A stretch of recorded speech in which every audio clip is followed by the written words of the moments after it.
Hey guys, it's Michelle here and welcome to the Blog channel. For those of you who know me, welcome back. In today's video we're going to be talking about my college journey. It's something that I haven't talked about yet in my YouTube channel since I'm barely going to be a graduate coming up. And for those of you who have not seen my videos, I basically talk about my community college journey, some of the things that I do to make my life easier. I try my best to be as productive and as skillful as possible. I found that a lot of these tips can be applied to like everyone, so I basically make this channel to share that information with you all. And nonetheless, this video is going to be a 10-minute one, trying to make it short, so I'm going to be just highlighting things that I think is beneficial for you guys to know throughout my community college journey. So if you have any questions, just leave them down below and I will answer them. But nonetheless, let's get started with the video. To start off, I went to community college right after high school, and it was absolutely an essential option for me since we don't have a lot of money to begin with. I know that like I would meet people and they'd be in the same boat as me where they struggled and they still really wanted to have a future, and so community college was a really big important part of my development because it allowed me to save money, get money from FAFSA, and pursue my dreams and goals. So when I went to community college, I knew I had to work hard and I needed to be very strategic with my time and also make sure that I was getting that college experience and making sure that I was happy with that college experience. And the way that I would do that is I would make diaries, I would make vision boards with my sister, and always made it a goal to get out of my comfort zone. I'd probably have 1 or 2 goals each semester. And talking about semesters, I basically was in community college for 5 semesters, which is 2.5 years. Obviously that's a little bit longer than what they tell you, which is, you know, go to community college for 2 years, go finish your college education at a private school or at any university. Basically, they don't just say private school, that's just kind of what came into my head, for the rest of the 2 years. And you know, you get your college education pack, 4 years done. That wasn't the case for me because in community college you have way like less limited options for classes, and if you do want to have a college experience, you're probably going to be there a little bit longer. So I did it for 2.5 years.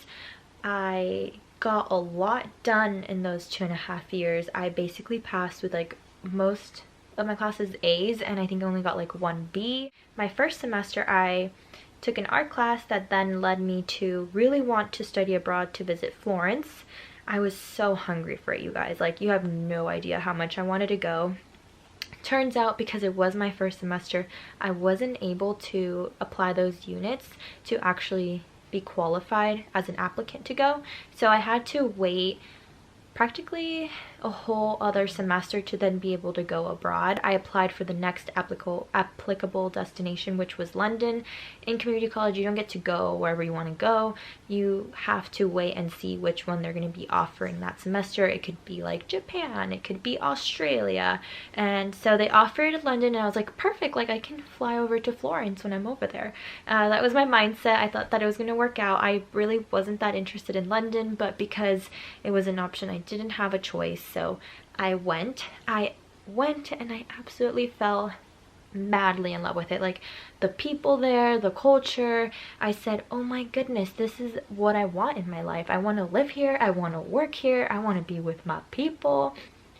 Fun fact, I never actually got to go to Florence that year, which is insane since that was basically my goal. When I came back home, I said, I know what I need to do. I need to go to clubs, I need to be part of the honor society so that I can go to a really good university when I transfer, and then I can get a job abroad where they can see the school name and they will know where that is.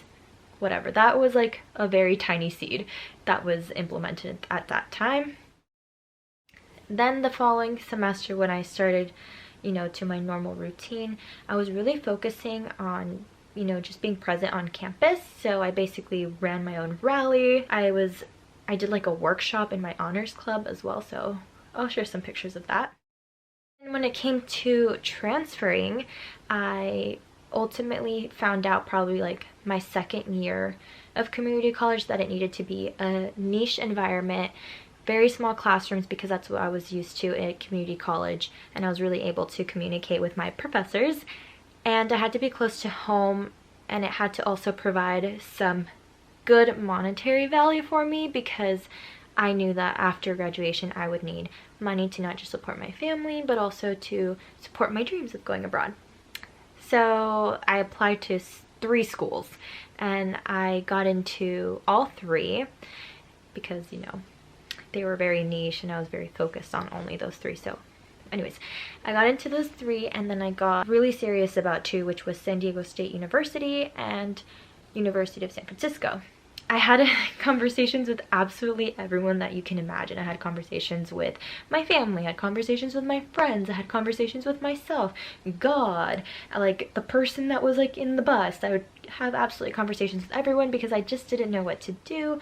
San Diego was a lot further from what I expected, and San Francisco, you know, was just really expensive. It was a private school, I didn't know. Finally had a friend tell me, if you really want to go to London and that's your dream to go international, then you're gonna want to go to San Francisco because that's where like the similarities of culture are and people just really know San Francisco. And that's kind of when it just all clicked that San Francisco was going to be the school for me. And then when I got there, I said I need some really good internships for this. So I tried finding an internship anywhere I could. I fixed up my resume with my past experience at community college. I shared kind of the things that I had learned throughout those experiences, and finally I found my first internship with Tanya Menendez, who is amazing. She's this entrepreneur, started her own thing and really grew and made a name for herself. Like, she's in so many magazines. She's such a powerful Latina, and as a Latina myself, it was absolutely what I needed to kind of dive my toes into marketing, dive my toes into entrepreneurship. I really got to touch not just with my community as a Latina, but also with myself and believing in myself and knowing that what she has become is totally applicable to me as well.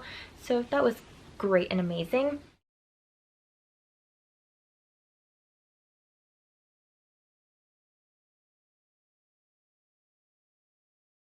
Then I realized I needed a bigger internship for myself. I keep saying myself. I felt like I needed something big, a big name that I thought, you know, people in London would want to see on their resume. I tried applying to Salesforce, didn't get it, and then I didn't give up even though that was so heartbreaking. I then applied to NBCUniversal, and a lot of the tasks that they were asking was very similar to what I did for Tanya, and so I applied and I got it. I couldn't believe it, especially after not getting Salesforce, but I got it, and I'll show you guys some pictures. And that experience was so surreal because I never thought that I would be able to get something like that, but at the end of the day I did work so hard to get something like that that I kind of felt like, okay, I need to try my best here, get what I needed to get done, and then move on to the next step so that I could go to London. That experience was crazy for me because it really pivoted my direction in my career. I started doing agency work, and agency work within marketing is a whole different ballgame. I'm still trying to like weave what means what, and like how can I place myself in that little element of the world. And not just that, but I also found out how I would want my life structured with career and like real life. And I found out for me, I cannot do like too much stress. I need chill vibes, and I need to have more relationship oriented, and like work is like its own like separate thing. And I always thought it was going to be like a together thing, and London was like out of the picture now because of that kind of like, oh, this is not actually what I want. I want to be by the beach, which is not London if you know that. And so after that I gave up London and I went towards a new dream, and I'm still going towards that new dream. And I think it's very visible if you look at my channel. It's very much like in the beginning, very like structured and professional. And as much as I still consider myself that now, I feel like I'm a completely different person and the same person at the same time. But yeah, I think my college journey, now that it's kind of closing to an end, and I'm now with this startup called Attribute in the agency world that thank God I got through school and through an amazing professor, I'm just so grateful for believing in myself, for other people believing in myself, and creating like a path that I don't think I would be in if I didn't start early, if I didn't believe that everything that I was doing had the proper intention.